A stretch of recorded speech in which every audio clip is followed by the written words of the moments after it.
Baik anak-anak, bertemu lagi dengan pembelajaran IPA ya.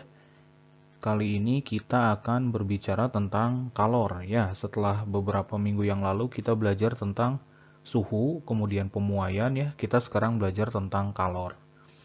Nah, kalor itu apa? Akan kita bahas selanjutnya. Tapi memang kadang-kadang suka ada yang tertukar ya antara kalor dengan suhu. Nah, di sini kalian harus bisa membedakan ya, kalor itu apa, suhu itu apa.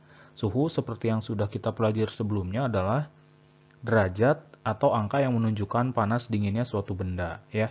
Untuk kalor seperti apa pengertiannya kita simak di slide berikutnya ya. Nah, coba kalian amati gambar di sini ya. Di sini ada orang yang istilahnya memegang besi panas ya. Ternyata lama-kelamaan tangannya akan terasa panas. Nah, ini berkaitan dengan kalor ya, dan berkaitan dengan suhu sebetulnya ya. Rasa panas itu berkaitan dengan suhu. Nah, pengertian kalor sendiri adalah bentuk energi yang dapat berpindah dari satu sistem ke sistem yang lain akibat adanya perbedaan suhu. Nah, sistem satu ke sistem yang lain maksudnya adalah di sini sistem satu besi panas, sistem 2 misalkan tangan kalian ya. Setiap perbedaan suhu antara dua sistem maka terjadi perpindahan kalor. Nah, kecenderungannya kalor itu pindah dari suhu yang lebih tinggi ke suhu yang lebih rendah. Contohnya di sini, antara besi panas dengan tangan kalian, kira-kira suhunya siapa yang lebih tinggi? Ya, suhu yang lebih tinggi adalah di besi panas. Makanya kalornya berpindah dari besi ke tangan, sehingga tangan akan merasa kepanasan. Ya, itu adalah pengertian dari kalor dan tentunya berbeda dengan suhu ya, walaupun di sini melibatkan suhu itu sendiri ya. Suhu itu derajat panasnya tadi ya, sedangkan kalor itu adalah bentuk energi yang berpindah. Itu adalah pengertian sederhana dari kalor. Berikutnya kita beranjak ke faktor-faktor yang berpengaruh ya. Baik, berikutnya anak-anak silahkan amati ya gambaran slide-slide berikutnya berkaitan dengan demonstrasi yang akan dilakukan. Amati setiap perubahan yang terlihat ya, catat di catatan kalian yang lain. Sebelum pengamatan kalian itu akan dimasukkan ke dalam LKPD untuk menjawab pertanyaan-pertanyaan yang ada di LKPD ya.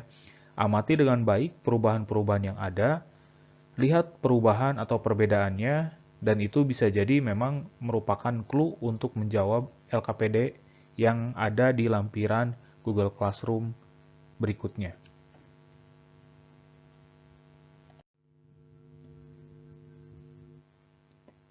Yang pertama, ini coba kalian amati, di sini ada dua gelas kimia, yang satu dua-duanya air ya, dua-duanya air. Kalian amati apa yang berbeda. Di sini kemudian ada pembakar bunsen ya, pembakar dengan bahan bakarnya spiritus biasanya. Di sini pembakar bunsennya sama ya, nyala apinya diupayakan sama. Ini tahapan pertama. Silahkan diamati.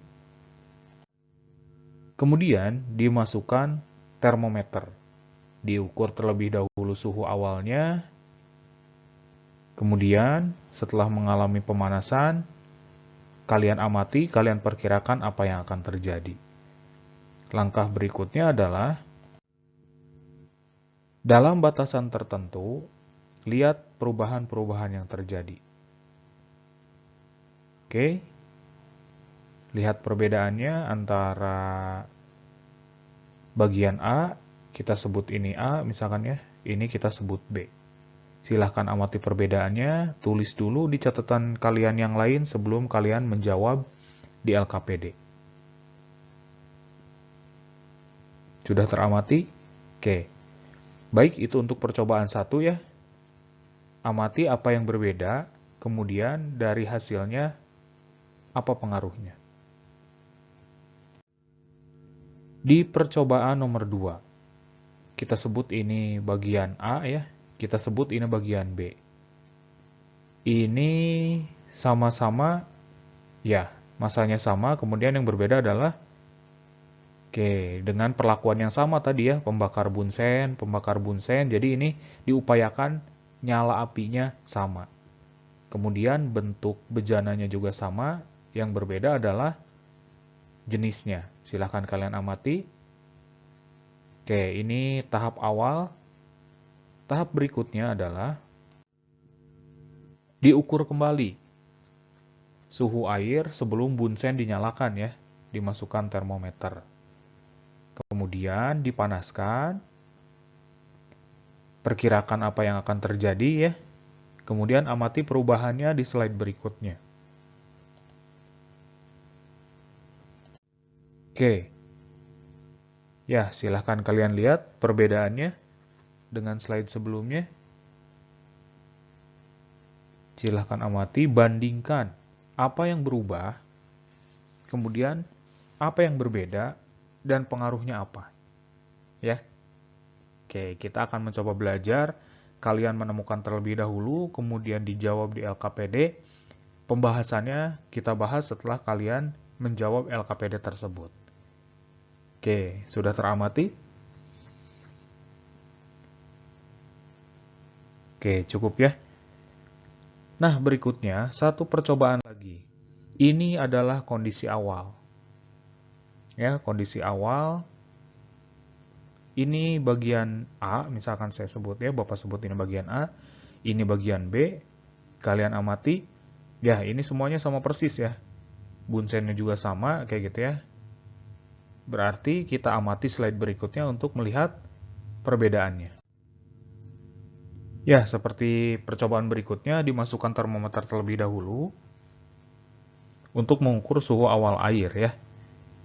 Kemudian, sudah teramati perbedaannya antara slide sebelumnya dengan sekarang, apa yang berbeda? Oke, berikutnya. Nah, setelah beberapa lama, untuk mencapai suhu tertentu, kalian perhatikan. Ini bagian A, ini bagian B. Berarti, apa yang berubah? Ya. Oke, cukup. Baik, jika memang ada yang terlewat, bisa kalian replay ya. Nah, silahkan jawab pertanyaan pembahasan hasil demonstrasi tadi dan buat kesimpulannya. Menjawab dan membuat kesimpulannya itu, menjawabnya bisa langsung dari pertanyaan yang ada di LKPD ya. Di GC di bagian selanjutnya di lampiran berikutnya. Silahkan dikerjakan berdasarkan gambaran ya, gambaran demonstrasi di slide-slide sebelumnya. Selamat belajar, semoga kalian bisa mengambil manfaatnya. Akan kita bahas mengenai kalor itu seperti apa, kemudian faktor-faktor yang berpengaruhnya seperti apa setelah kalian mencoba menganalisa ya apa yang terjadi di demonstrasi sebelumnya. Sampai bertemu kembali di pelajaran berikutnya.